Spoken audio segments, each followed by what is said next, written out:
नमस्ते। आप देख रहे हैं ममता की किचन। यहाँ हमने ले लिया है 200 ग्राम लगभग पनीर है और चीनी ली है और ले लिया है कॉर्न स्टार्च। तो यहाँ हमने दो कटोरी चीनी डाल दी है और इसमें डाल देंगे 4 कटोरी पानी। तो हमें चाशनी ज़्यादा नहीं बनानी है, केवल चीनी घुल जाने तक ही हमें पकाना है इसको। उसके बाद आगे क्या होगा वो आपको देख के पता पड़ेगा। तो इस तरह से हमें चाशनी बना लेनी है।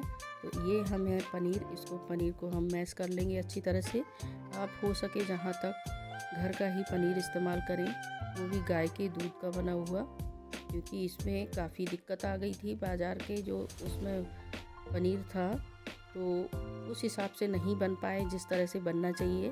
तो आप जहाँ तक हो सके घर का ही पनीर इस्तेमाल करें। तो इसको हम हथेली से अच्छी तरह से मैश कर लेंगे कम से कम 5-6 मिनट के लिए।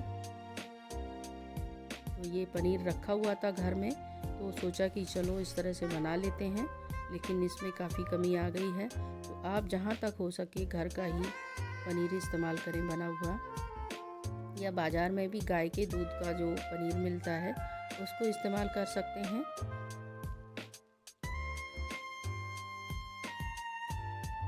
ये हमने अच्छी तरह से मैश कर लिया है इसको। अब इसमें हम डाल देंगे कॉर्न स्टार्च 2 चम्मच। आप मैदा भी ले सकते हैं इसकी जगह।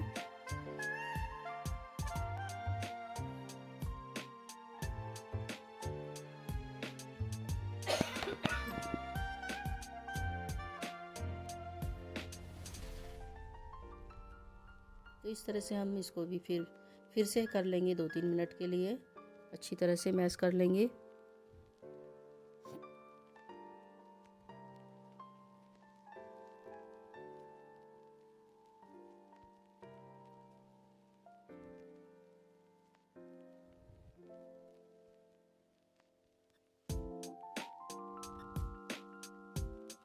तो ये अच्छी तरह से मिक्स हो चुका है कॉर्न स्टार्च। तो यहाँ हमने डाल दिया है कलर, पीला कलर डाल दिया है। आप नहीं डालना चाहते तो मत डालिए, सफ़ेद ही अच्छे लगते हैं। तो हमने सोचा कुछ डाल देते हैं, तो हमने इसमें पीला कलर डाल दिया है, फूड कलर।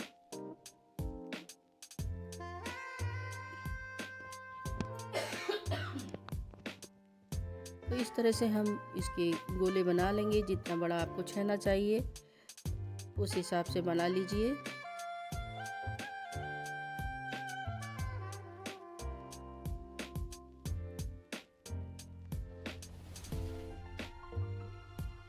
तो ये चाशनी हमारी खोलने लगी है। अब इसमें हमने खोलते में ही डालना है और फुल गैस रखनी है आपको।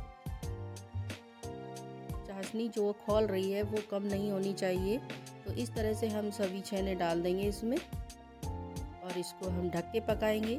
तब कम से कम इसमें 15-20 मिनट लग जाते हैं पकने में। पकाइए आप अच्छी तरह से। तो इस तरह से हमने पका रहे हैं इसको, रसगुल्ले को हल्के हल्के हाथों से चला दीजिए थोड़ा थोड़ा करके।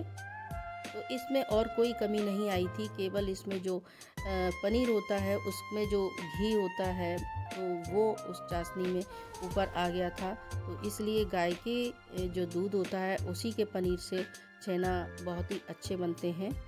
तो इस तरह से ये हमारे छेने बन रहे हैं। तो ये बन चुके हैं, कम से कम 15 मिनट इसको पकाने में लगा है। तो हमारे छेने ये बन चुके हैं। तो बनने के बाद हमने इसमें रख दिया था इसको ठंडा होने के लिए। चिल जो मेरे पास पहले की चाशनी रखी हुई थी ठंडी, उसमें हमने फ्रिज में रख दिया था इनको। अब ये हमने निकाल लिए हैं। अब जो हमने जो चाशनी थी उसी में इसको डिप करेंगे इसको अच्छी तरह से। तो ये चाशनी इस तरह से चाशनी ही है, तो इसमें हमने डाल दिए थे। तो इसको अब हम अपनी जो चाशनी ताज़ी चाशनी थी उसी में डाल देंगे। तो इस तरह से छेने हमारे बनके तैयार हो गए हैं।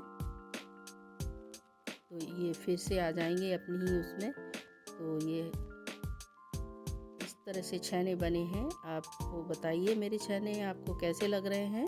कुछ तो कमी है जो हमें भी लग रही है, लेकिन आगे जो बनाएंगे हम गाय के जो दूध होता है उसी के पनीर से बनाएंगे। तो ये चाशनी में इसका जो अंदर बसा या घी होता है दूध में वही आ गया है। ठंडा होने पे और ऊपर आ जाता है। तो इस तरह से बन चुके हैं। तो हमने जो बनाया है वही आपको दिखाया है। इसमें जो फ्लेवर के लिए हम कुछ भी डाल सकते हैं, आप रोज एसेंस डाल सकते हैं या हमने डाल दिया है केसर का जो ड्रॉप है, इसमें अच्छा फ्लेवर आ जाएगा।